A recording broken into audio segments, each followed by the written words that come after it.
Hey, Cameron here. So, as I mentioned in the previous live stream yesterday, we're not doing these countdowns anymore. These like 2-minute countdowns for the videos. We're gonna skip that and just get directly into the content. So, I am Cameron Bertuzzi. Welcome to Capturing Christianity. Today, we're talking about we're focusing in on a very interesting topic, actually. So, it's related to the Kalam Cosmological Argument, which is one of the arguments for the existence of God. I was just thinking about how many arguments there are for God's existence. There are a ton. But this one is called the Kalam Cosmological Argument, and it includes a premise that goes everything that begins to exist has a cause, at least in the most popular forms of the argument popularized by Dr. William Lane Craig and others. So it has this sort of causal principle. Everything that begins to exist has a cause. And there is this very philosophically interesting objection that's being raised more and more frequently these days. I see it on Facebook all over the place. It's on YouTube. It's in different interviews that you see on YouTube and everything from atheists. We'll even play a clip of one in today's stream. But it's an objection from something called mereological nihilism. And that's a big fancy term. Mereology is basically the study of parts and wholes relations. And I've got an expert in mereology joining me today to discuss this objection. It's really, like I said, it's a very interesting objection. The argument itself is interesting enough, but so let me go ahead and bring in my guest. My guest is Dr. Justin Mooney. He's been on the show a number of times before. I can't remember all of the different shows that you've been on for. I think we've done like maybe just a random Q&A. I mean, this was like years ago. I'm thinking of the first time that you were on. But one of my favorite shows that we've done together was on your deontological approach to the problem of evil, which is super fascinating. The problem of evil is a topic that I keep coming back to as someone who's interested in arguments for and against the existence of God. But in any case, Dr. Mooney, Justin, it's great to have you back. I'm really excited to talk about this. Yeah, great. Thanks for having me back. I'm excited to be here. It has been a little while since I've been on. I had a dissertation to finish last year, so kept me Yeah, busy. well, we've got some really interesting stuff lined up for today's show, so I'm really excited to get into it. But Justin, is there anything that we'd like to, or that you would like to sort of say at the very beginning of this to kind of help set up maybe what the objection is, flesh out some of the details so we can understand like really what's kind of going on here? Yeah, sure. I mean, I'll say a little bit more, add a little bit to what you were saying about the Kalam, just so it's clear. What is the argument here, and why is it important, right? So it's like you said, it's this popular argument for the existence of God. Basically, tries to show that there's got to be some kind of cause of the universe, some reason why the universe came into existence, and that cause it has at least some of the attributes that are traditionally attributed to God.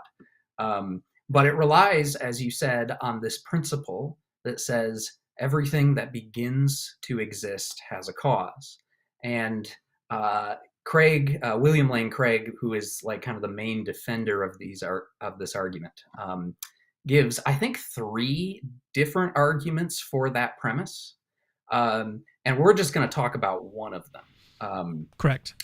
Yeah. So there's I mean, the Kalam argument, huge subject, lots of different stuff to talk about.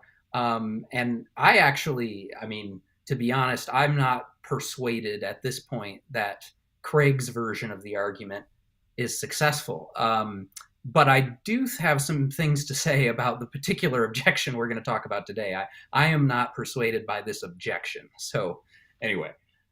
Yeah, you have other thoughts on the argument, which is something I love. I mean, I love for people to think for themselves and think through these arguments and not just accept an argument just because it leads to a conclusion that you may want to be true. Anyways, yeah, so help us flesh out. I guess what we could do is just go to the clip. We have a clip lined up with Alex O'Connor. He actually kind of lays out this objection in a conversation with William Lane Craig that he had on his channel. Alex O'Connor's more well known as Cosmic Skeptic. And he had a conversation with Dr. William Lane Craig 2.5 years ago, I think, somewhere around there. And he raises this objection at about the 43-minute mark. So let's go ahead and play that clip. It's only a minute long, and then we'll kind of get your thoughts on that, Justin. So here we go. Here's the clip. A lot of the time people will say, now I'm not sure if this is an argument you would make, but this is what my article was on, my essay was on about the the begging the question of the Kalam. Now, Yes, some right. people have said, now when you refer to common experience, I thought you might have meant something like, anytime we see something beginning to exist, it appears to have a cause. That's a common experience that a lot of people will refer to. They say, look, you can never have something that begins to exist, me beginning to exist, a chair beginning to exist that doesn't have a cause. But of course, the important point here for me was that the kind of beginning to exist we need to talk about in order for the Kalam to hold, in order to get our conclusion, is beginning to exist from nothing, surely. Whereas a chair doesn't begin to exist from nothing. A chair begins to exist from pre-existing material. And yes, although it makes sense to say the chair exists now and didn't exist an hour ago, what we really mean is that the material that the chair is made out of has rearranged itself, or been rearranged in such a way that we now arbitrarily give it the label of a chair, but nothing has actually begun to exist. Yeah, so that is the clip. And again, this is a very common objection. I'm seeing it more and more.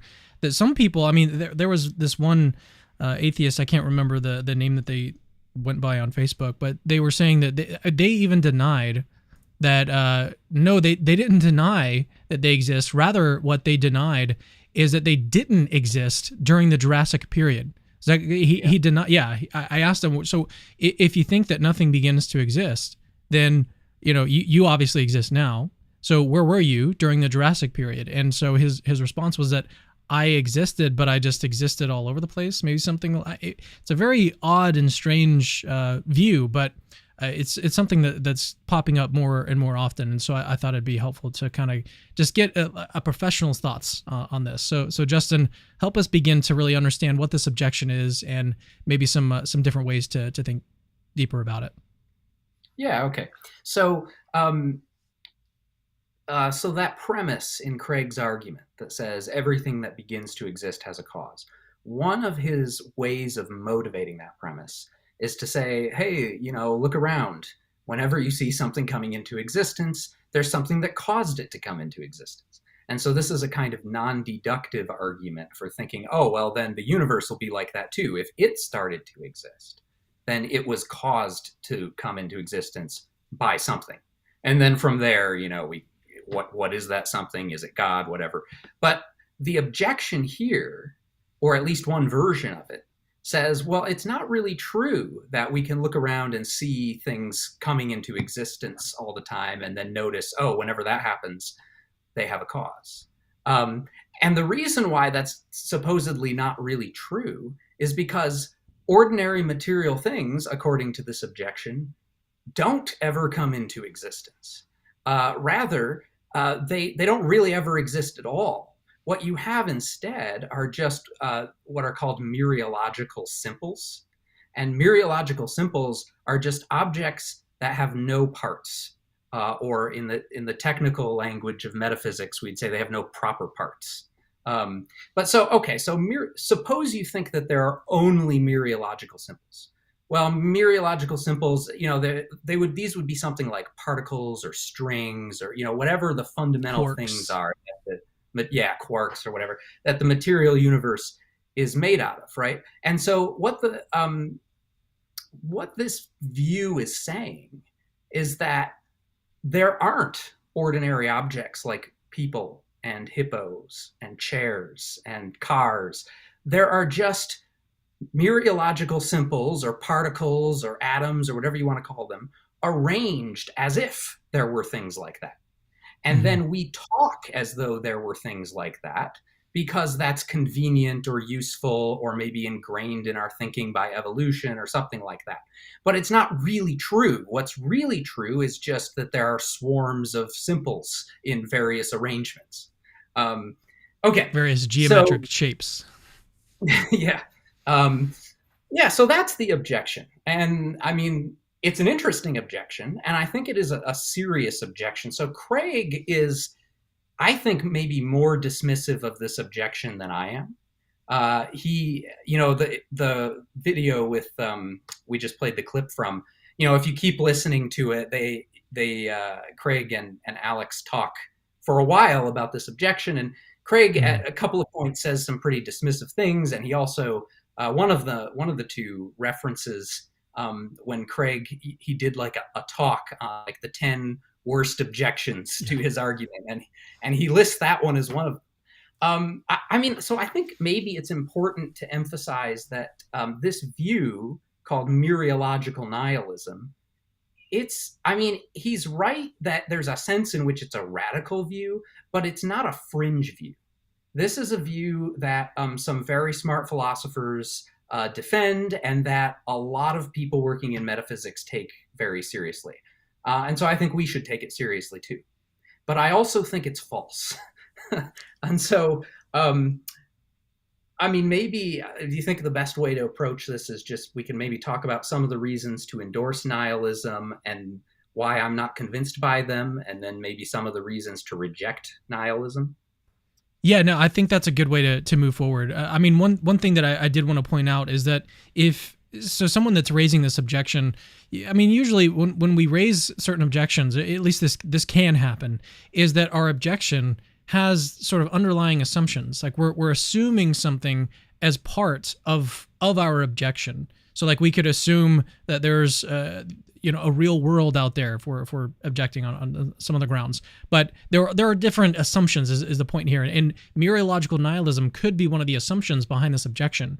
But there's a further question: is mereological nihilism actually true? So if you can go that route if you want to defend mereological nihilism. I think that's, like you said, it's a fruitful way to go. It's not necessarily like a fringe view, and so there can be some fruitful dialogue that can happen on that level.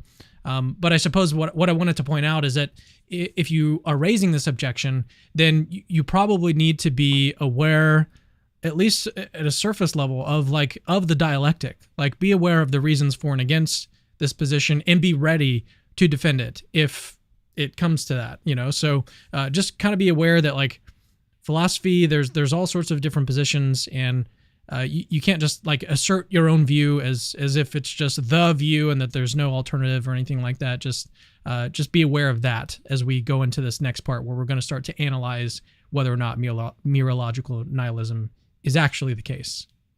Yeah, good. That seems right to me. And relatedly, it's probably a good idea to be aware of, like, what are the alternatives to mereological nihilism? Like, what are the range of options here? So actually, maybe I should say something briefly about that. So Peter van Inwagen is a really famous philosopher. He does some philosophy of religion, and so you sometimes see his name around in philosophy of religion circles on the internet. But he's actually best known in philosophy for his work in metaphysics. And sorry to cut you off. The thing that I know him most for is actually the memes. So there's a few memes that are circulating of him, like, kind of sitting back in a chair and like drinking a coffee and stuff. It's kind of funny because the meme is supposed to be like, this guy, he has such a reputation for being like one of the smartest Christian philosophers alive. He's just so intelligent.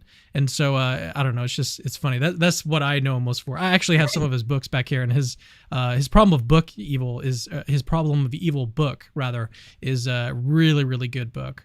But yeah, sorry to cut you off. Go ahead. Continue. Yeah. So one thing that he's really known for in philosophy is formulating this question that he called the special composition question. And although he didn't put it exactly this way, somebody else phrased his question this way. Under what conditions do some things compose a thing? All right. So, and then in his book, Van Inwagen says it sometimes helps to think of it in practical terms. Like, what would it take to get some things to compose a thing? What would you have to do to some things in order to make another thing that has those things as its parts? Okay. And there are three kinds of answers to this. I'm going to paraphrase, or actually probably pretty close to quote Ross Cameron here. He says something like this, like, some people say never, right? It's never true that some things compose a thing. Some people say always. It's always true that some things compose a thing. And some people say sometimes some things compose a thing and sometimes they don't.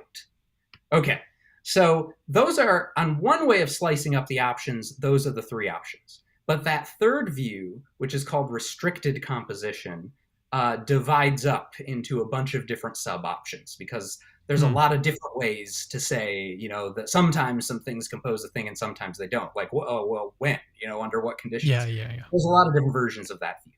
But there's only one version of the view that says always, and only one version of the view that says never, because those don't really leave a lot of wiggle room. Yeah, that's helpful. I mean, I want to guess, since you reject mereological nihilism, I want to guess that you take the third option. Yeah, I endorse the third option. Yeah, I endorse restricted composition.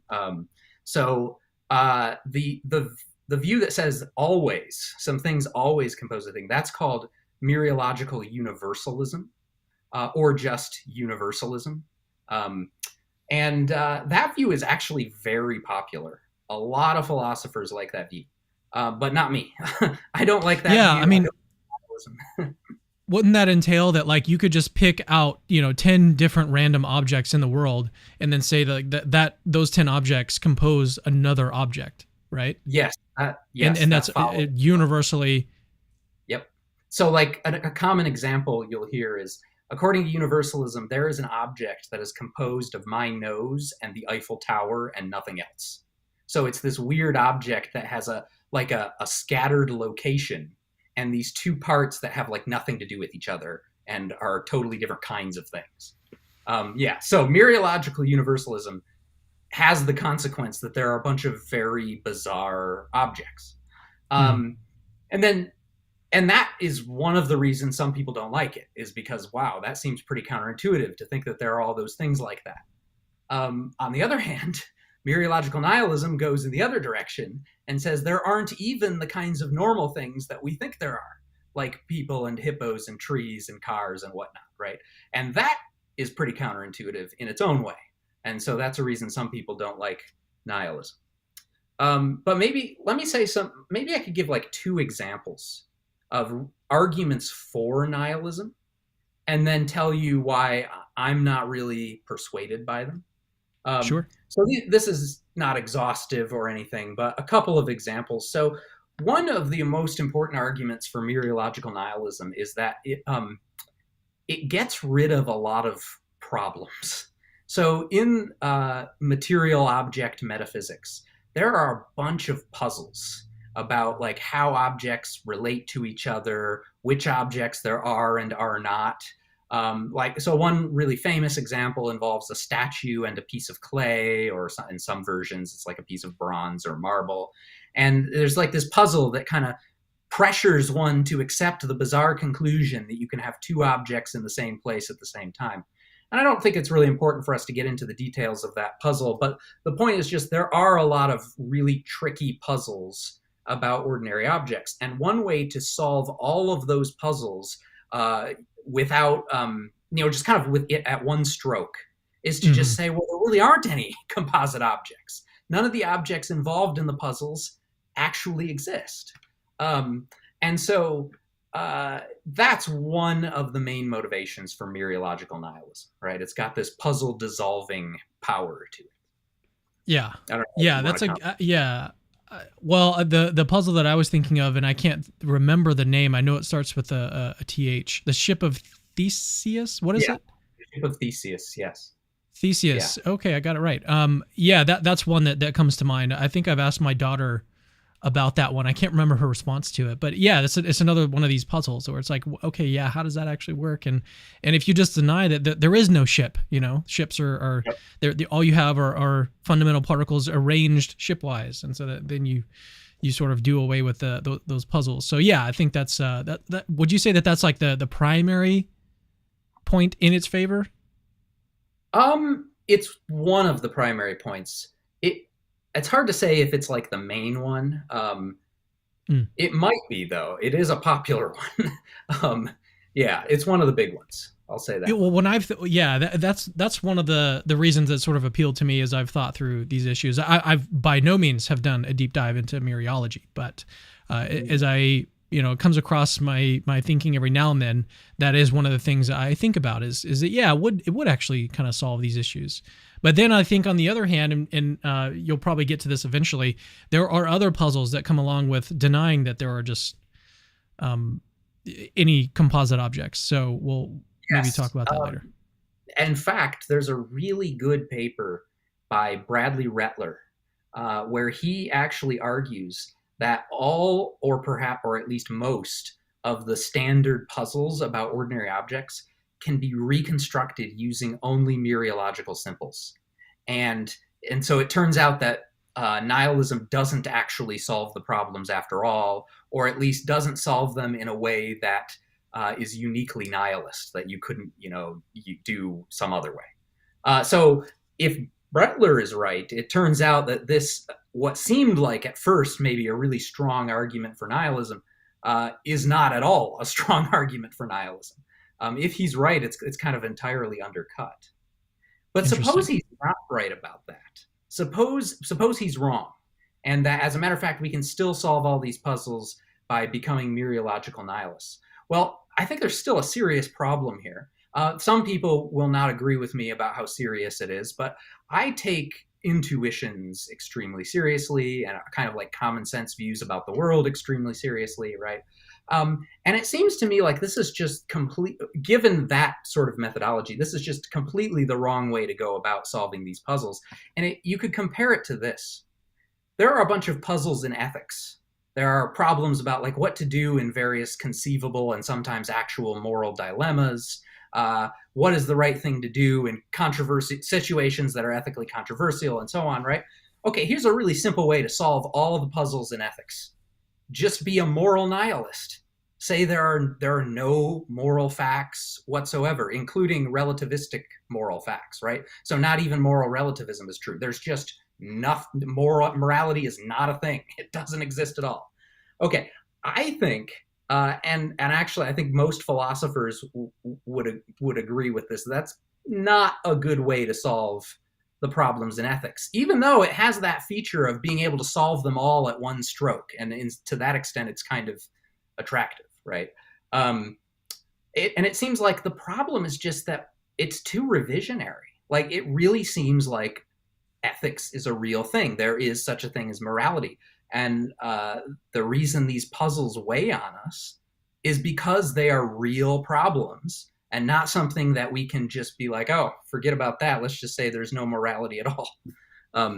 So I kind of think that way about mereological nihilism. I'm like, well, all right, the price of solving the puzzles, if the price of solving the puzzles is to say there aren't really any of the things like around me in my room right now that there seem to be, that's a pretty high price.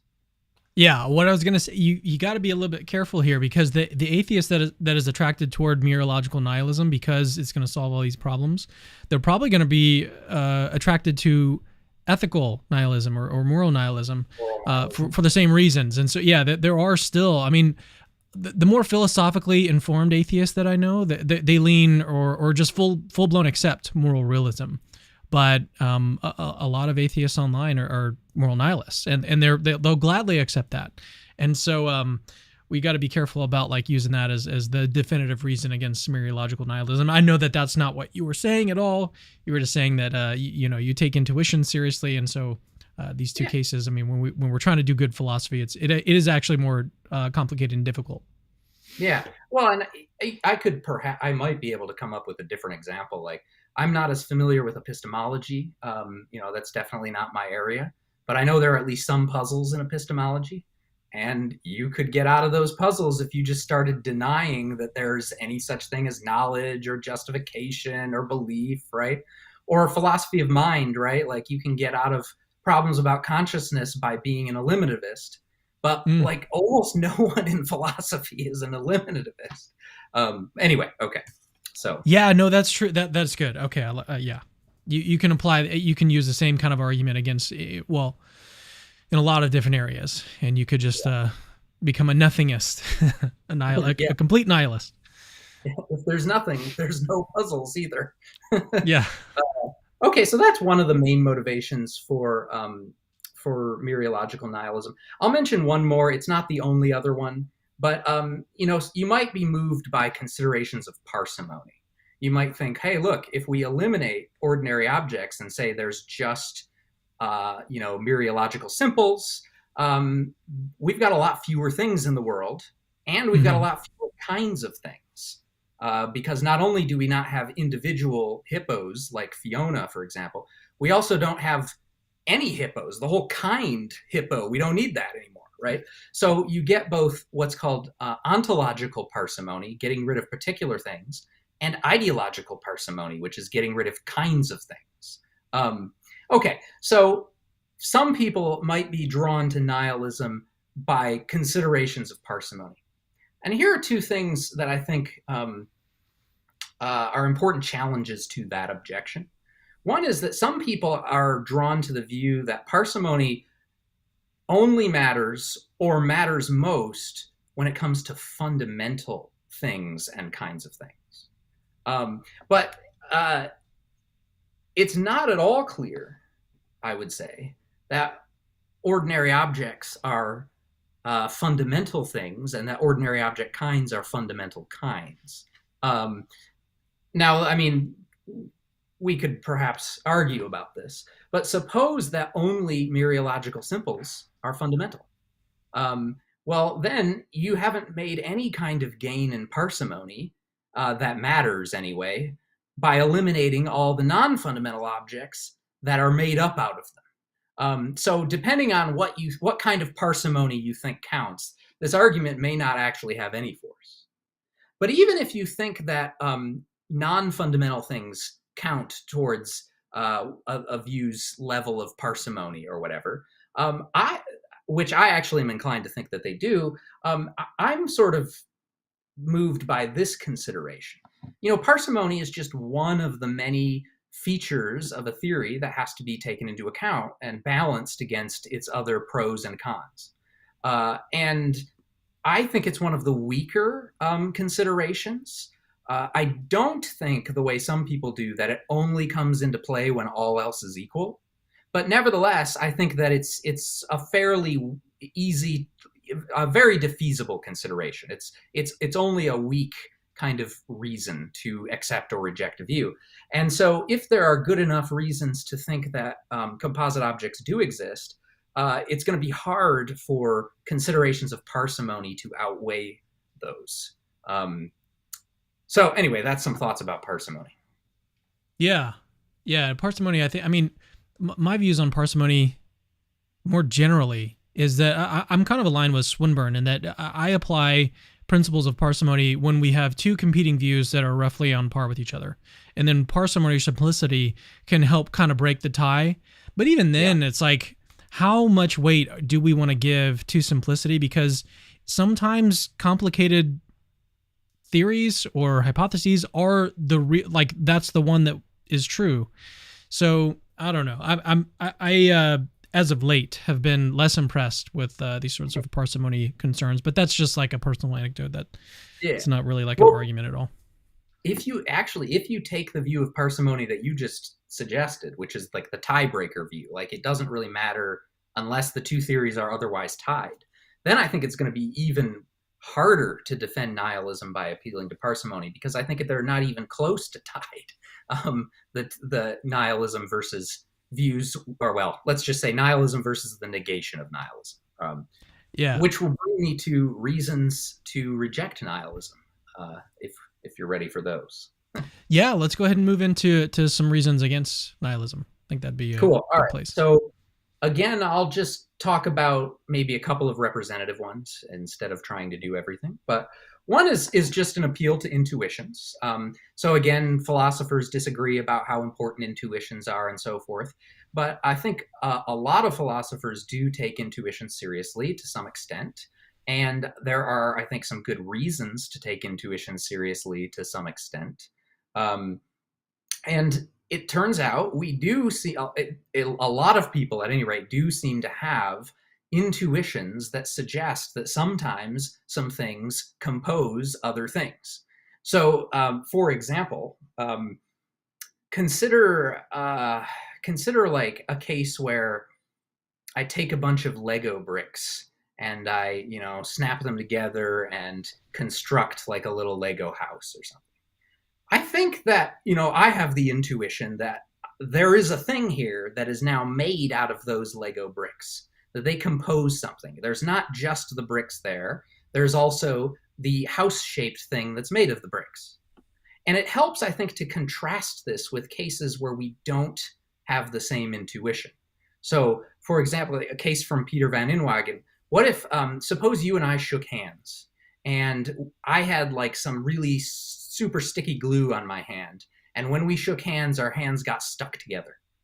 My intuition and Van Inwagen's intuition is we don't compose anything. There's nothing there that's shaped like two people shaking hands. There's just two separate objects. And if there was no glue and we were just gripping hands, even more, it seems to me, yeah, that we don't compose anything while we're shaking hands, much less while we're not shaking hands, right? And so there are cases where it kind of seems like, yeah, we put things together in a certain way. Like, if I glue wood together, a couple boards together, now I think, okay, I've made some bigger object out of these two boards. If I glue two people's hands together, I don't think I've made a bigger object. Maybe you'll have those intuitions, maybe you won't. But insofar as people have those intuitions, I take that to be at least a defeasible reason to think there are some composite objects in the world. Yeah, I'm 100% on board with that. That's one of the reasons why I cannot embrace mereological nihilism. There are other versions of nihilism, and I don't even know if you'd want to necessarily call it nihilism. There are some Christian philosopher friends of mine who take a view, and maybe you'll probably know the correct name for this, but the view that basically there are fundamental particles, but then also people. Yeah. So Van Inwagen's view is sometimes called organicism, and his view is there are simples, mereological simples, and there are organisms, but there's nothing else. So there's no artifacts, or at least inorganic artifacts, and no rocks and mountains and stuff like that, right? That's just simples arranged in various ways. But yeah, there are people and other organisms as well. And then Trenton Merrick's has a similar view where he thinks there are people and generally conscious things, but then other than that, it's just simples. So those are not versions of nihilism. I'm way more attracted to something like that. That makes a lot more sense. But even then, in a biological organism, I feel like would run into the same kind of issues intuitively that I would come up against when I'm thinking of where what if I'm trying to figure out do mountains exist? Then I would run up against something where if this mountain does exist, where does it start? Where does it end? Because it seems it's going to be kind of fuzzy. What piece of rock are you going to specify as the end point of this mountain? And I think that we'd run into some very similar issues when it comes to organisms. So the little particles and cells, cells will die off and you'll get new cells. And I forget the name of it, but if you were to replace all of your cells, there's a bunch of different tricky and weird things with respect to organisms. I'm no biologist by any means, but I do know that cells can replace themselves, and so it's just very strange. I think the same kind of issues that I would have with like I was saying with mountains and the existence of ordinary objects like that, non-bio or non-organic life, I would still, I think, probably have the similar kinds of issues when it came to organic life, but maybe those could be resolved if I study a little bit deeper. No, and it's true that the problem about vagueness is one of the main arguments against restricted composition. But it's not by itself an argument for nihilism, because you can also get around it by being a universalist and just saying, oh, well, for any things, for any simples, there's a thing that they compose. And then you can just make the vagueness something in our language. We just aren't precise enough in our language when we talk about mountains to have picked out exactly one of the mountain-shaped things, the one that ends right here instead of an inch farther. So it's not by itself an argument for nihilism, but it is an argument against restricted composition. And it's an interesting one and an influential one that should, again, be taken seriously. So you talked about intuition. Yeah, you talked about intuition. That's that's a big reason against mereological nihilism. So what are some others? So another one is perception. So this is controversial as well. I mean, all of this is controversial, but some people think that we actually perceive that there are composite objects, that I'm not just, this view says I'm not just seeing patches of color arranged in a certain way when I look around me. I'm actually seeing okay, these properties are co-instantiated by something and not those. That there's an object filling this space here, but not this one. And I Mm-hmm. think that, it's hard to argue for this, but what I recommend that people do is just to kind of reflect on their own perceptual experience. Just sort of sit back and think about this, look around and think like, does it seem like the world is just sort of automatically presented to you as being divided up into certain objects and not others, like books and tables and so on, but not necessarily like the left 2/3 of a table and not like the composite of the table on this side of the room and the ceiling fan on the ceiling, Anyway, so I actually think that there is perceptual justification for believing that there are ordinary objects. And that's highly significant because perceptual experience is normally taken to be a really important source of knowledge and a really important source of justification for our beliefs. And so if you're trying to say that like our perceptual experience of the world is like systematically wrong about like what objects there are, right? That's pushing towards a radical skeptical hypothesis, right? It's not as bad as brain in a vat kind of stuff, but it is really, really revisionary in a certain sense. And so I think that's an extremely powerful reason to reject or at least resist mereological nihilism. Certainly nothing that parsimony is going to be able to defeat, in my view. One of the things I think that would maybe help me and the audience to help better understand this second reason from perception is to, can you distinguish between intuition and perception? Yeah. So an intuition, at least in the sense that I mean, is it's more a priori, right? Like if you just like imagine in your head two people shaking hands and getting stuck together, and then you have this sense either that they do compose something or that they don't, that would be an intuition.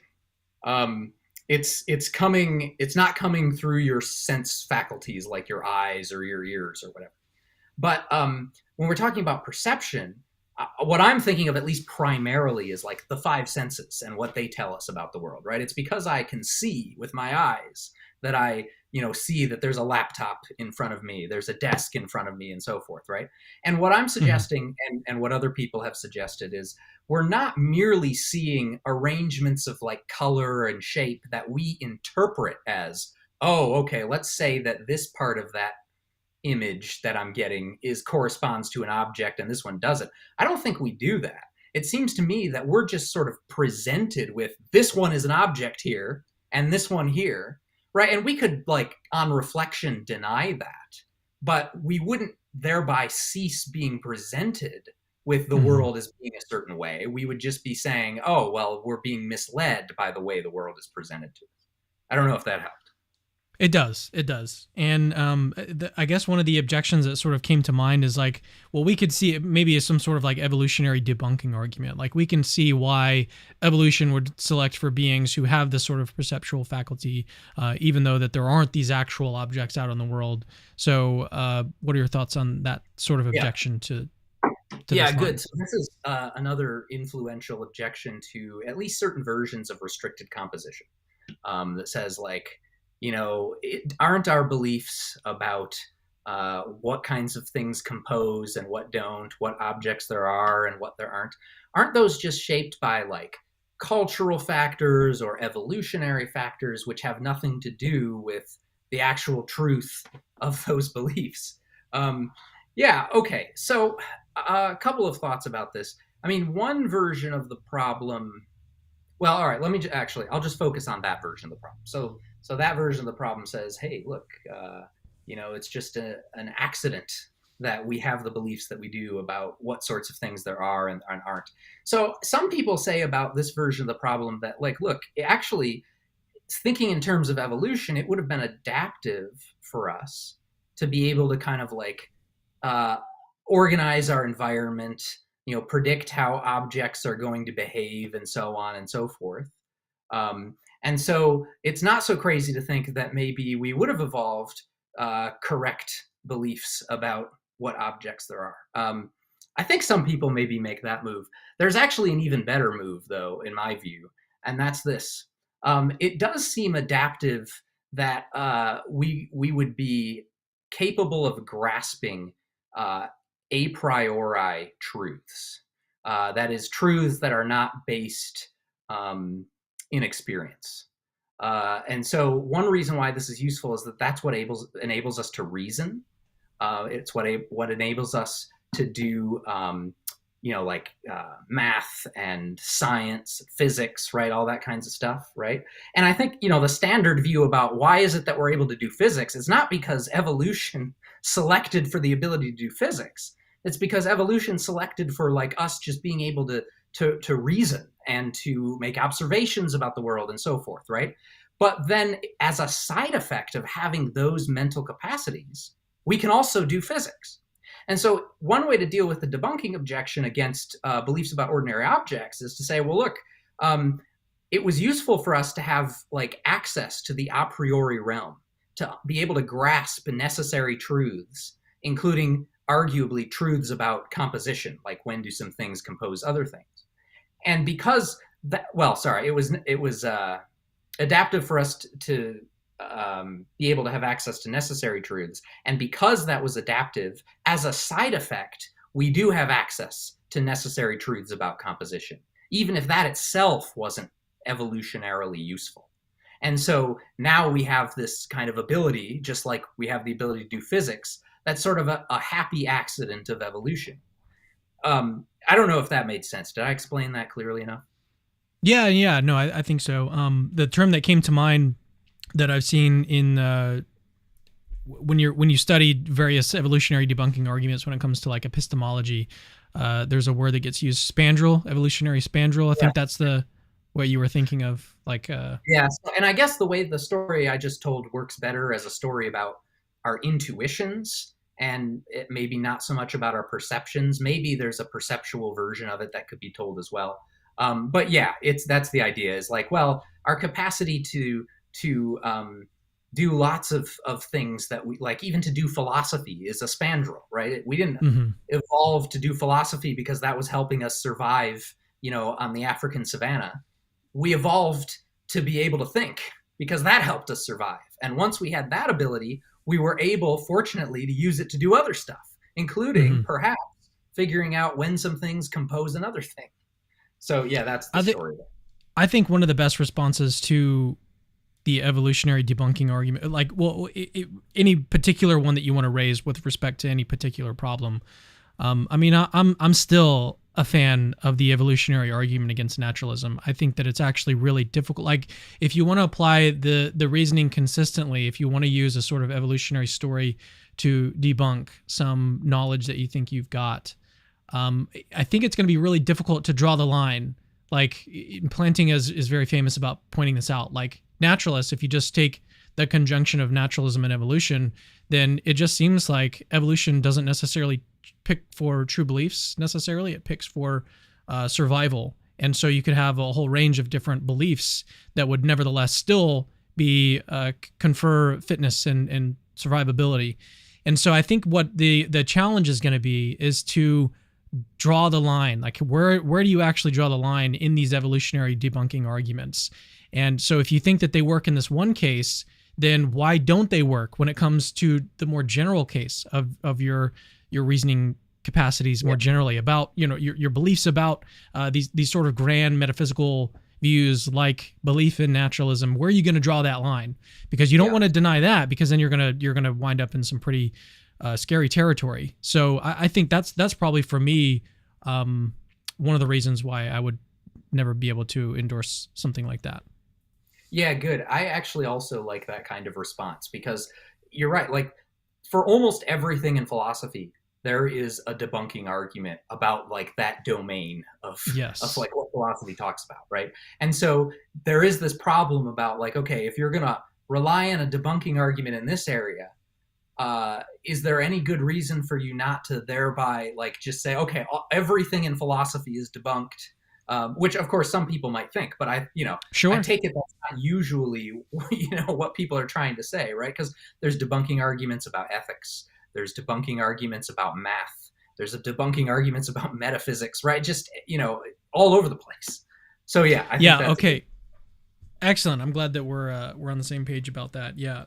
I mean, maybe we should just do a show on debunking arguments. Maybe invite Thomas Bogardus on. He's got an interesting paper on that. He's got one that I forget the name of the title of the paper, and he's moved on to other projects since then. But it's like the only and something like that, like the only evolutionary argument that every naturalist should care about, something along those lines. It'd be fun to do a show on that. Well, I want to try to draw. I mean, we're basically out of time here, but I kind of wanted to draw everything back to the topic for today, which is this sort of mereological nihilism objection to. And again, I think it was also really helpful when you sort of laid out. You explained what the Kalam cosmological argument was, but then you said for this particular causal principle, premise one of the Kalam cosmological argument, everything that begins to exist has a cause. Dr. William Lane Craig, the most famous defender of this argument, he has 3 different defenses of that premise, and this objection targets one defense of that premise. So even if it's successful, it doesn't therefore refute his other 2 arguments or show that the causal principle is false or anything like that. All it would do is undercut one particular support that is offered for the causal principle being true. So I think it's helpful to kind of situate, help us, to see exactly what's at stake here, right? What even if this objection is successful, what does that mean? And it means basically that instead of 3 supports, you've only got 2. And then what we did for the bulk of the show was we looked at reasons for and against mereological nihilism. And I say this a lot, and I'll say it again. In these shows, these 45-minute, hour and a half shows, we're really only able to scratch the surface. These shows, hopefully what they do is get you excited about starting to read the literature and delve deeper into these issues yourself. But we hope to expose, some of the good philosophy that's going on behind the scenes that many people just aren't super familiar with or aware of. But hopefully that kind of situates things and what we've done in this show so far. But Justin, is there anything that you would like to make sure that you say before we kind of close out the show or wrap it up? Yeah, sure. Let me add one thing. So I was thinking about this, last couple of days leading up to this, and it seems to me there might actually be an easy way to reframe the Kalam to just get around this objection and thereby restore, even if you think it works, restore that 3rd line of argument for the causal principle. Why not just say every event that begins to occur has a cause? Because even if you think that when you get some simples arranged chairwise, no new object comes into existence that's the chair composed of those simples, there is a new event that starts happening, the event of those simples being arranged chairwise. Now, and so it's this particular objection, at any rate, wouldn't be a problem for that version of the causal principle. Now, I think that I might not be remembering this correctly, but I think that the reason Craig doesn't go this route is that he wants to say, no, there are some uncaused events like indeterministic, like quantum sort of stuff, right? But actually, I think the better view, and also I think the more widespread view, is that no, even indeterministic events of that sort are caused. They're just not caused deterministically. Their causes are probabilistic. It's like, all right, if this cause is in place, then there's, say, a 50% chance that a particle is going to decay or whatever, right? And if it does, it was caused by that condition being in place. It just wasn't causally determined by that condition being in place. And so actually, I think that a principle like that might be pretty defensible. Though, again, I've only, just started thinking about it. So maybe there's some decisive objection.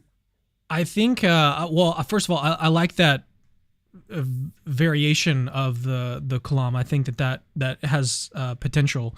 But I was thinking more like, what would Dr. William Lane Craig say about this, and why does he sort of take the position that he does?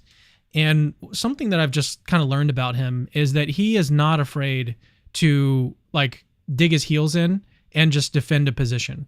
Like when it comes to, like, some people have said to him, why don't you defend a version of the Kalam cosmological argument that is compatible with both A theory and B theory of time?